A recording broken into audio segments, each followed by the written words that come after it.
हिंदुस्तानी बहन भाइयों से एक सवाल करना चाहती हूँ आज। मतलब मेरे दिमाग में एक बात है जो मुसलसल आ रहा है किसी की बात सुनकर। किसकी बात हो सकती है आप सबको तो पता है, भगोड़ी की बात। तो वो हर वक्त व्लॉग में या फिर लाइव में सचिन को कहती मेरे पति देव मेरे पति देव। क्या आप लोगों क्या जब एक मियाँ बीवी का रिश्ता बनता है, मतलब पति पत्नी बन जाते हैं, तो पत्नी क्या पति को सिर्फ पति देव के नाम से ही पुकार सकती है? इसके अलावा कोई नाम नहीं होता? मतलब पति, ये मेरे पति देव बोलना ही चाहिए? मतलब ये रिवाज में है आप लोगों के कि इसके अलावा आप लोग कुछ नहीं बोल सकते अपने पति को? अगर मेरे सवाल आपको समझ आ रहे हैं तो इसका जवाब जरूर दीजिएगा कमेंट्स बॉक्स में आके, ठीक है? और मतलब मैं कंफ्यूज हो रही हूँ कि ये जो बार बार कहती है अपने ब्लॉग में मेरे पति देव, तो क्या महिलाएं इसी तरह अपने पतियों के पीछे पड़ी रहती हैं और मेरे पति देव कहती रहती है? तो ये बात आप सब क्लियर कर दीजिएगा, क्योंकि भाई हम तो पाकिस्तानी हैं, हमारे यहाँ इस तरह का रिवाज नहीं है। हाँ, हम ए जी ओ जी सुनिए जी ये सारे अल्फाज यूज़ करते हैं, या कभी कभी कोई महिलाएं जो है नाम भी ले लेती हैं। मतलब इतनी ज़्यादा अंडरस्टैंडिंग होती कि जहाँ बाज़ महिलाएं जो है बाज़ औरतें जो है अपने पति का यानी कि अपने शोहर का नाम भी लेती हैं। तो लेकिन ये जो भगोड़ी मुसलसल आती है लाइव में हो या फिर व्लॉग में, वो मेरे पति देव कहती है, तो मैं थोड़ी सी कंफ्यूज हूँ। देखिए आप सब मेरे प्यारे से हिंदुस्तानी भाई बहने हैं, तो आप लोग ये बात यहाँ पे क्लियर कर सकते हैं। तो मैं चाहती हूँ कि आप लोग बताएं मुझे कि क्या यही बोलना चाहिए, इसके अलावा कुछ नहीं बोलते आप लोग अपने पतियों को? अस्सलाम वालेकुम, hello everyone, welcome back to Shabnam talk के साथ। उम्मीद करती हूँ कि आप सब बिल्कुल खैरियत से होंगे और अल्हम्दुलिल्लाह मैं भी बिल्कुल ठीक ठाक हूँ जी। बात करी हूँ इस भगोड़ी के ब्लॉग को लेकर, और एक अफवाह भी है। अफवाह क्या है, अभी तो बिल्कुल सच लगने लगा है कि भगोड़ी जो है प्रेग्नेंट है, वो भी 6 मंथ की। बाज़ लोग कहते हैं कि कभी प्रेग्नेंट नहीं हो सकती, बाज़ लोग कहते हैं कि ये प्रेग्नेंट है, और फिर ब्लॉग में कुछ नज़र आता है। जाहिर सी बात है ये चीज़ें छुप नहीं सकती, आज या कल तो रिपोर्ट सामने आ ही जाएगी। लेकिन ये फेक है या फिर सच है, इस बात को लेकर हम यहाँ पे नहीं बात करेंगे। लेकिन ये जो काफ़ी अरसे से कंट्रोवर्सी चल रहा है प्रेगनेंसी को लेके सीमा के, तो कितनी सदाकत है अब ये समझ में नहीं आता। अब लेकिन यकीन होने चला है कि वाकई ये प्रेग्नेंट है। आप लोग मुझे कमेंट्स करके बताइएगा क्या मैं सही कह रही हूँ, क्योंकि कुछ इस तरह की रिपोर्ट्स आ रही है सामने कि भगोड़ी प्रेग्नेंट है, लेकिन हमें कुछ अर्से पहले ये रिपोर्ट्स मिली थी कि ये हो नहीं सकता। तो बस कुछ समझ नहीं आ रहा कि हो क्या रहा है, ये भगोड़ी करना क्या चाहती है। खैर, इसके प्रेग्नेंट होने से केस पे तो ऐसा कुछ असर नहीं पड़ेगा, इसे जेल होगी तो होगी और ये अपने बच्चे समेत जेल जाएगी। तो हो गई यहाँ पे बात क्लियर। अगर ये इमोशनल ब्लैकमेल करके वहाँ के कानून को अपने तरफ करना चाहती है, तो देखते हैं हम कि होता है आगे क्या, क्योंकि अब तक तो बहुत स्लोली ये केस आगे बढ़ रहा है और हम इस केस का इंतज़ार कर रहे हैं, कोर्ट के फैसले का इंतज़ार कर रहे हैं, हैदर भाई के भारत जाने का इंतज़ार कर रहे हैं, हम वीज़ा मिलने का इंतज़ार कर रहे हैं। जो कि वीज़ा देता है वो तो ऑफिस में होता ही नहीं है, तो फिर वीज़ा कहाँ से मिलेगा? देखते हैं वीज़ा कब मिलता है और कब तक हैदर भाई भारत पहुंचते हैं, क्योंकि अब तो ज़्यादा टाइम नहीं है, 2-3 तारीख भी आने वाला है।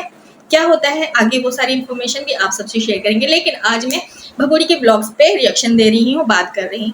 बात यह है कि वो भगोड़ी जो है रिपीटेड कंटेंट अपलोड करती है, हमें कुछ समझ नहीं आता। रिपीटेड कंटेंट अपलोड करना अलाउड तो है नहीं, लेकिन ये अपने सारे चैनल पे एक जैसे ब्लॉग्स जो है अपलोड कर देती है। क्या यूट्यूब इसके लिए बना है? यूट्यूब की गाइडलाइन ये फॉलो नहीं करती, आप फिर यूट्यूब इसको इस तरह रिपीटेड कंटेंट पे नहीं पकड़ता, इसे स्ट्राइक नहीं भेजता, इसके चैनल रिमूव नहीं करता, इसकी वीडियोस रिमूव नहीं करता। हमें कुछ समझ नहीं आ रहा है कि भाई भारत की कुछ गिनी चुनी जो आवाम है, जनता है, वो भगोड़ी का साथ तो दे रही, क्या यूट्यूब भी इसका साथ दे रहा है? हमें कुछ समझ नहीं आता, क्योंकि हम सब इस तरह के काम तो यूट्यूब चैनल पे नहीं कर सकते। हम यूट्यूब की गाइडलाइंस जो है उसको देखते हुए, उसके मतलब है उसके सारे रूल्स को फॉलो करते हुए यूट्यूब रन कर रहे हैं। तो जो भगोड़ी कर रही होती है उसे तो हर चीज़ की आज़ादी मिलेगी, ऐसा लगता है यूट्यूब पे जो वो सारे काम कर रही है। मतलब रिपीटेड कंटेंट भी अपलोड कर रही है और लाइव में भी फजूल बकवास करके अपने लाइव को भी उसने पब्लिक किया हुआ था, जो कि मोमिन सर की दरख्वास्त पर यानी कि कंप्लेन पर कुछ जो लाइव में उसकी वीडियोस पड़ी हुई थी जिसमें उसने फजूल बकवासी की थी, वो सब रिमूव करवाई मोमिन सर ने, यूट्यूब ने नहीं किया। तो मुझे समझ में नहीं आ रहा है कि क्या यूट्यूब भी इसको सपोर्ट करता है? हो सकता है, क्योंकि जाहिर सी बात है लोग इसको देखते हैं, इसके हैशटैग लगाते हैं, इसको फॉलो करते हैं। और यूट्यूब तो पता ही आप सबको, यूट्यूब उसको ज़्यादा प्रमोट करता है जिसको ऑडियंस ज़्यादा देखती है। क्योंकि यूट्यूब में मैं माशाल्लाह से 2 से 3 साल से हूँ और मुझे यूट्यूब की जो एल्गोरिथम के बारे में बहुत अच्छे से पता है, यूट्यूब क्या चाहता है वो भी बहुत अच्छे से पता है।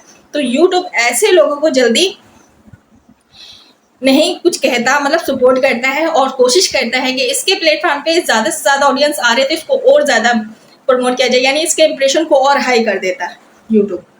तो हो सकता है भगोड़ी को लोग बहुत ज़्यादा देखते हैं, सुनते हैं, तो यूट्यूब समझ रहा है कि ये ऑडियंस लेकर आ रही है मेरे प्लेटफॉर्म पे, क्योंकि यूट्यूब नहीं चाहता कि मेरे प्लेटफॉर्म से ये ऑडियंस कहीं और जाए। तो यूट्यूब अपना फ़ायदा देख रहा है, भगोड़ी अपना फ़ायदा देख रही है और हम यहाँ पर बोले जा रहे हैं, लेकिन हमारी सुनने वाला कोई नहीं है। सब अपने अपने कामों में लगा हुआ है और ये भगोड़ी अपने काम में लगी हुई है। मतलब कि वही धंधा, वही 2 मिनट 3 मिनट के क्लिप्स बनाती है। मतलब सुबह से लेके शाम तक में सिर्फ इसने कपड़े धोने होते हैं, कपड़े को मशीन से निकालना होता है, लप्पू के कंधे पे लादना होता है और वो डालना होता है। ये इतना सा काम करने के लिए इसने पूरा ब्लॉग शेयर किया। भाई ब्लॉग का नाम क्या है? मैं 1000 बार बोलती हूँ, व्लॉगिंग जो डेली रूटीन होती है वो शेयर किया जाता है, ना कि एक काम को लेके आप पूरा ब्लॉग तैयार कर लें। ये कैसा व्लॉगिंग है? कुछ समझ नहीं आता। खैर ये कोशिश तो कर रही है क्योंकि ये हमें फॉलो करती है और हम इससे बहुत धोते भी हैं कि इस तरह की व्लॉगिंग नहीं होती। ये कोशिश में तो लगी हुई है कि कंटेंट में थोड़ी सी चेंजिंग लाया जाए, बट ये नहीं कर पा रही है क्योंकि इसको तो ये सारे काम आते नहीं है ना, इसको तो सिर्फ ठुमके लगाने आते हैं, जो ये परफेक्टली बहुत अच्छे से कर लेती है। तो भाई भगोड़ी, ये ब्लॉगिंग श्लॉगिंग तू छोड़ दे, ये तेरे बस की बात नहीं है। तो वही कर जो करती थी, मतलब ठुमके लगा। हाँ, अभी कुछ मंथ तक तो ठुमके नहीं लगा सकती, बट कोई बात नहीं, तू तो ढीठ है ना, कर ले, ठुमके लगा ले, ज़्यादा अच्छे पैसे मिलेंगे और ज़्यादा ऑडियंस तेरे साथ जुड़ेंगे और यूट्यूब भी तो यही चाहता है। तो ज़्यादा से ज़्यादा ऑडियंस अपने ठुमके लगाने पर तू लेकर आ, यूट्यूब भी तुझसे खुश रहेगा, तुझे अमाउंट भी अच्छे मिल जाएंगे और तू मशहूर भी हो जाएगी। मतलब तेरा ख्वाब पूरा हो जाएगा हीरोइन बनने का। हमें हीरोइन बनने का कोई शौक नहीं है। अल्लाह का शुक्र है, अल्लाह का शुक्र है, अल्लाह पाक का जितना शुक्र अदा करो कम है। हमें अल्लाह पाक ने बहुत अच्छा बनाया है और इस तरह नाकाम में रह के भी हमें बहुत बहुत बहुत खुशी और कॉन्फिडेंस है और अल्लाह पाक का हम शुक्र अदा करते हैं। लेकिन तुझे तो इस पर तसल्ली नहीं थी ना, तो नाशुक्री निकली, तो धोखेबाज निकली, तो नमक हराम निकली। तुझे तो जाना था भारत में, तुझे तो अपना धर्म चेंज करना था, वो भी झूठा, सच्चा भी नहीं। तू फेमस होना चाहती थी, हीरोइन बनना चाहती थी, नाम कमाना चाहती थी, सो तूने कमाया, सब कुछ किया अपनी मर्जी से, लेकिन इज्जत नहीं बना सकी। सिर्फ पैसे बनाए तूने और अपना आपको बदनाम किया। और हमारी नज़र में ये बदनामी भी अल्लाह की तरफ से एक अजाब है तेरे लिए, जो तुझे सारी जिंदगी अजाब में मुब्तला रखेगा अल्लाह पाक। तो हम बहुत शुक्रगुजार हैं उस अल्लाह पाक के कि अल्लाह पाक रस्सी ज़रूर खींचता है। समझने वाले समझ जाए, नहीं समझने वाले नहीं समझते, जैसे कि ये भगोड़ी कभी नहीं समझेगी। अच्छा जी, पूरे घर में व्लॉगिंग किया जाता है, कैमरा यूं करके पूरा घुमा के दिखाया जाता है, लेकिन पूरे घर में कहीं पे भी एक चूजा का बच्चा भी नजर नहीं आया। मतलब कि जो 4 बच्चे हैं वो कौन से दड़बे में बंद होते हैं? कौन सा ऐसा दड़बा तूने तैयार कर लिया है जो वहां बच्चों को कैद करके तू रखती है? ये भी नहीं कहना कि सुबह का टाइम था, बच्चे स्कूल गए हुए थे। नो, बच्चे घर पर होते हैं। जो टाइम था, जिस टाइम तूने अपने ब्लॉग शेयर किया है, उस टाइम बच्चे घर पर होते हैं। तो तेरे बच्चे कौन से दड़बे में घुसे हुए थे कि सब घर पर थे, लेकिन वो 4 बच्चे नहीं थे। तूने पूरा कैमरा घुमाकर घर में व्लॉगिंग की, बच्चे कहीं भी नजर नहीं आए।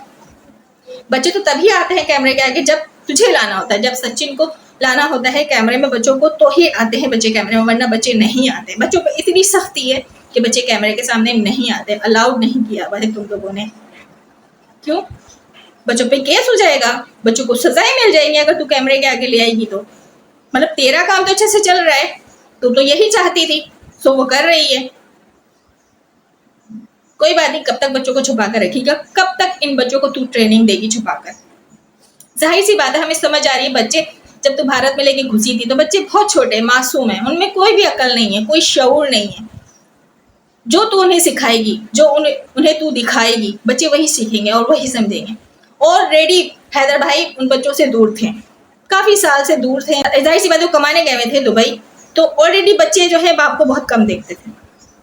और ये माशाल्लाह इतनी अच्छी माँ जो तरबियत इतनी अच्छी दे रही थी बच्चों को कि हर किसी को बच्चों का बाप बना देती थी। अब बच्चे वही बोलेंगे ना जो माँ सिखाई। तो बच्चों में ये चीज़ है कि बच्चे हर किसी को अपना पापा कह देते हैं और हैदर को वो हैदर ही कहते हैं। तो ये जो सिखाया है ना, और ये जो तरबियत देने वाली वो भगोड़ी है। तो बच्चों का कोई कसूर नहीं। अगर कल को हैदर भाई भारत आते भी हैं और अगर बच्चे बाप के पास नहीं जाते हैं, हैदर भाई के पास, तो इसमें बच्चों का कसूर नहीं होगा। बच्चों को ट्रेनिंग दी जा रही है। और बच्चे तो वैसे भी ज़हनी तौर पर मासूम है, छोटे हैं, बहुत छोटी उम्र में अपने बाप से जुदा हुए हैं। तो उन बच्चों में जो परछाई है वो थोड़ी सी माध्यम पड़ चुकी होगी अब तक। और मजीद इस परछाई को ख़त्म करने में सचिन ने और हैप्पी सिंह ने और ये भगोड़ी सीमा ने अच्छे से वर्क किया है, काम किया है। तो आई होप कि मैं जो कहना चाह रही हूँ आप लोगों को समझ आ रही होगी कि मैं कहना क्या चाह रही हूँ। जी बिल्कुल यही कहना चाह रही हूँ कि हैप्पी सिंह जो है बच्चों की ट्रेनिंग करवा रहा है कि हैदर आने वाला है, बच्चे के जो है हैदर के पास नहीं जाए, बच्चे हैदर के पास करीब भी नहीं भटके, पहचानने से इनकार कर दें। मेरी ये आज की बात कहीं भी आप लोगों को समझ आएगी जब हैदर भाई भारत आ जाएंगे। हो सकता है बाद लोग समझ भी रहे होंगे कि ऐसा हो सकता है, ऐसा मुमकिन भी है। लेकिन बच्चों के पहचानने और नहीं पहचानने से कुछ नहीं होता है। जो अदालत फैसला करेगी उस फैसले पे अमल किया जाएगा और बच्चे जो हैं हैदर भाई के हवाले कर दिए जाएंगे, क्योंकि वो रियल बाप है। सचिन रियल बाप नहीं है, नहीं कि मीना फैमिली बच्चों की कुछ रखते हैं। और रही बात भगोड़ी की, तो वो मैंने पहले भी बताया हुआ है कि उसे अभी साथ नहीं भेजा जाएगा हैदर भाई के। पहले उस पर केस चलेगा, जो केस है वो चाहे नेपाल का हो या फिर भारत का हो, उस केस के हिसाब से इसको सज़ा मिली होगी, सज़ा मिलेगी, नहीं तो डिपोर्ट किया जाएगा। लेकिन पहले बच्चे मिल जाएंगे हैदर भाई को, और हो सकता है हैदर भाई पाकिस्तान लेके उसको आ भी जाए। तो काम तमाम होना है बाद में भगोड़ी का। आई होप कि आज का ये रिएक्शन और छोटा सा ब्लॉग मेरा आप सबको पसंद आया होगा। तो लाइक ठोक दीजिएगा और सब्सक्राइब जरूर कीजिएगा। कमेंट्स बॉक्स में अपनी राय जरूर दीजिएगा। अपना ढेर सारा ख्याल रखिए। अल्लाह हाफिज़।